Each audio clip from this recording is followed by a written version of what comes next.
Hi, this is Taxis Chronicles, and I'm your host, Simon Rushton. Today we have a lady all the way from Estonia, and she's going to tell us about the world of...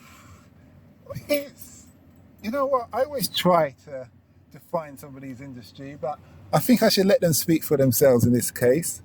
So, hello. Hello. So tell us, what is your title, your job title? Well, my job title sounds pretty interesting, and I think it has its own intrigue called private concierge. So there's nothing connected to carrying luggage around or opening doors for my clients. However, I do handle things for them like restaurant bookings, travels, flower deliveries, finding them butterflies in November for their surprise parties and etc. So that's what we do. Okay. So how long have you been doing that job for? I've been doing it for 3 years now, and every day's been a absolute comedy, starting from the request, ending with the late hours at work. It must be some very long hours. So you set it up and you're there to monitor, or you just set it up and walk away? Well, I basically set it up and walk away, and most of my clients have never met me in person, so I'm that unknown lady with no face. So most of the places don't even know who I work for or what I do. I just come, make things happen, and leave. Okay. So what's the most absurd thing you've been asked to observe? I think it was that's our favorite story because it just started, and that was November, quite rainy, cold, chilly, and I had a client calling me saying that, well, we need 50 butterflies to be delivered to the hotel room with a numerous amount of flowers, and that should be done today. Basically, we don't have any butterflies here in London, especially them being live and looking romantic, and in those romantic movies when they fly out in a heart shape and sing some romantic love song. That is not going to happen. However, we found the butterflies, and by the time we got to the hotel refused to let us in because obviously if we would release them, who's going to be that lovely person to catch them? So we had to sneak them in. I'm not going to say the name of the hotel, but I think if they are listening to your podcast, they would recognize me because it was a crazy night for everybody. Because we were expecting a lady to arrive to her hotel room around 11 o'clock in the evening. Okay. We started bringing in fresh flowers about 8 when we received a call that she's 40 minutes away. She just landed in Heathrow and she's on the way to the hotel room. So, and we had about 27 different sizes of bouquets to set up in a room.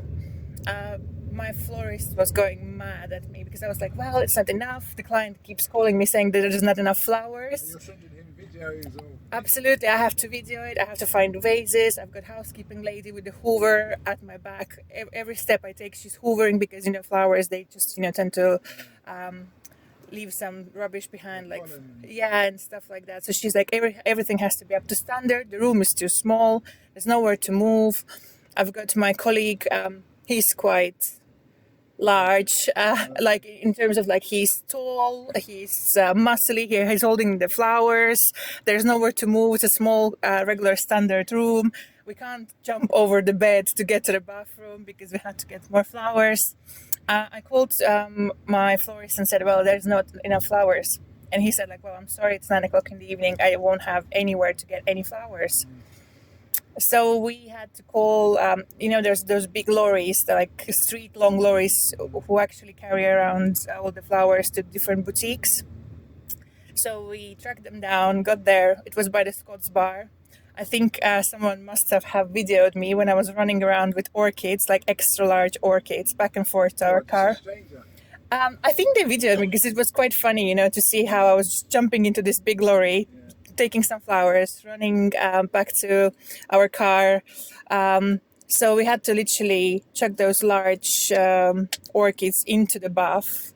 I don't know how happy she was about the fact that she was staying just for one night and having all this set up in her room where it was impossible to walk. So we managed to do that. I left by 1 o'clock, standing in traffic on the way home. I received a call saying that a lady has an allergy, so she cannot stay in that room. And I was like, you must be kidding me. It's like, So it's the man didn't think to work this out. well, I think she was so annoyed by all those surprises by that time, so that she would do anything, say anything, just to get out of rooms like with that kind of setup. Okay. I was in the car. I was like, okay, well, you know what? I'm just going to turn around and go and get all those flowers, because it was about 7,000 pounds worth of flowers in that room. I was like, no way I'm going to let hotel to chuck it away or whatever. So luckily she still managed to stay in the room. By 7 o'clock in the morning, I had to be back in the hotel with the biggest box I could find in London, with the biggest bow I could find in London, and with those lovely 50 butterflies. And After you released the butterfly. we had to, well, we thought about it, but then obviously we didn't have time, so I had to be back by the morning when she was about to go to have breakfast, and to meet her. This is all for one woman. All for one woman. I was This man thinking an oligarch. He's like a Russian oligarch. he is one of quite wealthy oligarchs. We Yes. won't name names, so don't We worry. won't. No. I just say I know Don't worry. everything now, man. That's one thing, you know your limits. Well, yes, we won't be able to share any My juicy last- details. My last episode. Yeah. Well, yeah, and then by the 7 o'clock I was back. I think all the hotel reception was like, oh, not again, not her again. Like, seriously, she's back. Obviously, you can't, to 5-star hotels, to most of them, you can't just march in and just like say, okay, well, I'm going to the 3rd floor and mind my own business, because you would have to have either a room card to get to the elevator, or you would have to ask someone to take you there. So I'm walking in with this huge box, with this huge bowl, absolutely exhausted from a night before, trying to make a face that it wasn't me running around with all those flowers last night. Yeah. So they're asking me what's in the box, and I'm like, Pizza. well, not really. I was like, dress. So obviously I walked up to the room. So they knocked. She opens the door. And the client wants to see a video of her reaction, saying, "Wow!" Oh, so he's not even there. He's not even there. No, So he's he's spending £7,000 minus the room. yeah on one your night fees on night. on one night, because she was checking out in a couple of hours. So I get there and she's like, "Oh well, thank you very much. I've been informed that you're coming to see me, so I'll take a box and goodbye." I was like, sorry, you might want to get ready, because she's wearing a dressing gown, and us ladies, we have those funny colored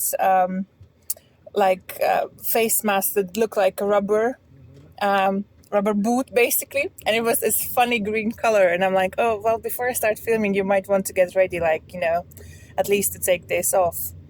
She was like, yeah, of course, come to the room. And I see that her suitcase is standing literally in a hallway, because she can't put it anywhere else, because it's all covered in flowers. Yeah. So she kind of squeezes herself in the bathroom, and then she's like, you know what? Actually, I don't mind. Let's do it.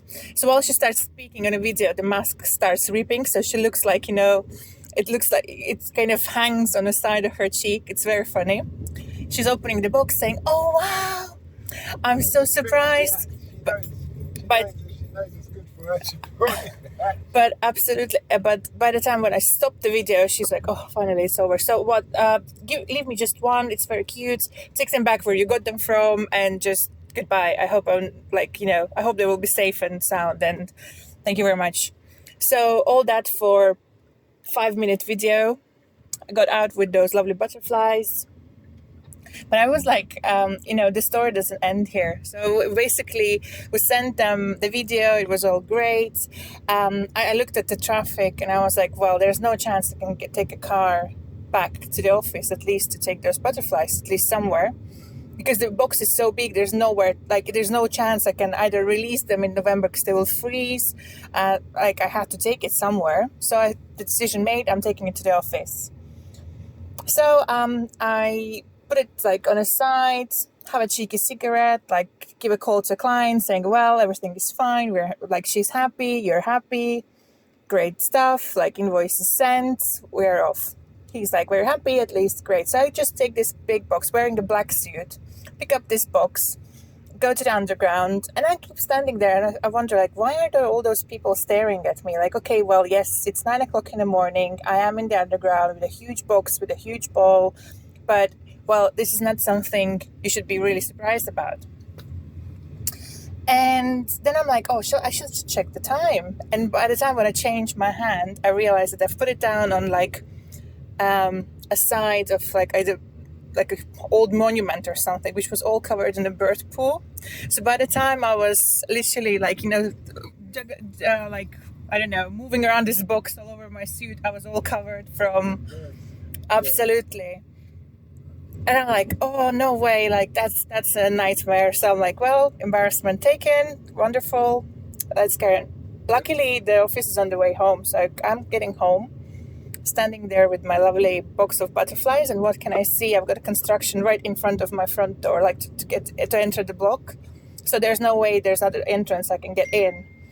So I'm standing there with this box, with those butterflies, in my ruined outfit, and I can't get in. And I'm like, okay, well, think. So by this time, I'm just approaching those guys. I'm like, guys, I really need to get into the flat. And they're like, sorry, like, well, we have to wait. It takes forever. Like, come back in the evening. We sent out a letter. So they were not very happy to help me. And I was like, well, guys, I've got some butterflies in that box, so they're going to die. They're like, oh, yeah, right. What a joke. Like, butterflies. Haha, not funny. And I was like, really? So I opened the box. I showed them the butterflies. I don't know how it happened, but in a minute they kind of like, they were sleepy because they were very old and not old, but like brown, heavy looking. Nothing romantic about those butterflies. They're like those winter butterflies, that's they've got a very beautiful brown color, but it's nothing that you would expect to receive as a romantic surprise. So in 2 minutes time, I managed to get into the block of flats. They found some, I don't know, wooden bit like they put over this hole right in front of my door. So I got back to the flat, got changed, got back to the office, and I received a call from a colleague from France. And he's like, oh, well, hi, how are you? I was like, oh, well, everything is great. He's like, your client just called me. I was like, oh, interesting. So, he might need some assistance in France. It's like, yeah, he has this guest of his arriving. And I was like, yes.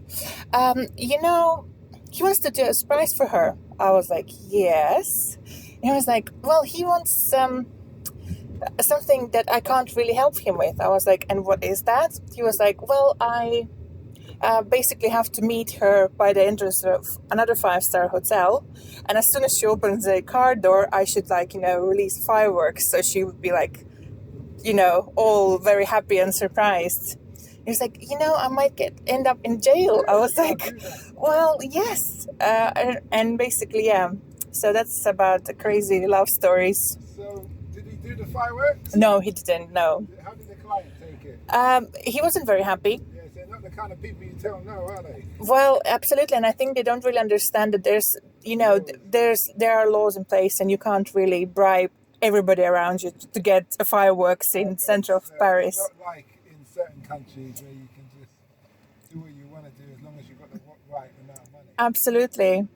So I think he had to express his feelings slightly different way, but it's a history for us. We don't know what happened next because he got a little bit upset and maybe asked someone else to, I don't know. So have you kept those clients for a long period of time? We do, yes. We work with them with their corporate businesses. We work with them quite regularly because we are basically the one and only company here in London who does accept that kind of things. There are other concierge companies, but we are the ones with butterflies and photographers and pink poodles and stuff like that. Okay.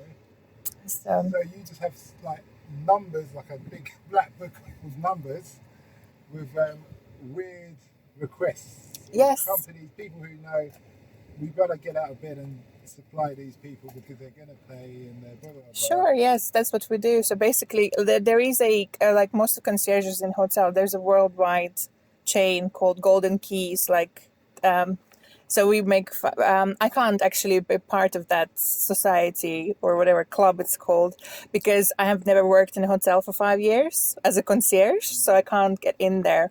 But they've got quite impressive connections, whole world. But at some point, when I met another gentleman who quit working as a concierge in hotel and started working for a private company, he said like, oh, well, don't worry. Like, I think we've heard about you so many times that I think you got most of the contacts we do have. So you don't have to have those golden keys to be able to help them. And you bring someone like him on board, it's going to be, excuse me, it's going to be really helpful for your business. Absolutely. I think for that kind of business, you just have to be proactive and just to know where to pull a string and how to be nice to people and give them favors back when you ask one. Yeah, I understand. So you're a people person then? I am, absolutely. Yes. And is this what you envisioned yourself doing? Well, I've always loved working with people, and I've never actually it wasn't my dream job. I just eventually ended up there because people kept asking me, oh, can you do me a favor? Do you know that person? Do you know that? Where can we get this? Don't you mind helping us out with that request? And then eventually I ended up working there. And yes, you're a Golden Keys networker. Yes, I've actually got the Golden Keys of London, so. Oh, is it? Okay, congratulations. Even though it's related. So it's Russians. Is it Arabs as well that you have? No, not really. I think because they tend to work with their own culture. But however, we do work with them quite closely with the companies providing services to them, or basically there are concierge services attached to the bank cards. Like American Express has one, and etc. Sometimes they do approach us as well for. Oh, so they call you? Sometimes they do, yes. Oh, that shows that you're really established there. Well, it does. No, yeah. Well, I'm quite proud of myself sometimes when I receive calls like that from colleagues. Yeah, that means they really need you. They do. They really need you. But anyway, thanks for that interview. That was great. Guys, that was something out of the extraordinary. Great. Please give me feedback through email or voicemail as you do on Spotify or YouTube and Apple Podcasts. Don't forget to like our sister podcast called Africa Investing Stories, all about investing in Africa, being the fastest growing economies on the planet, especially Ethiopia and Rwanda. You hear about the good stories, the bad, the things to be careful of, and why people do it. Anyway, have a nice day, and I hope it all goes well.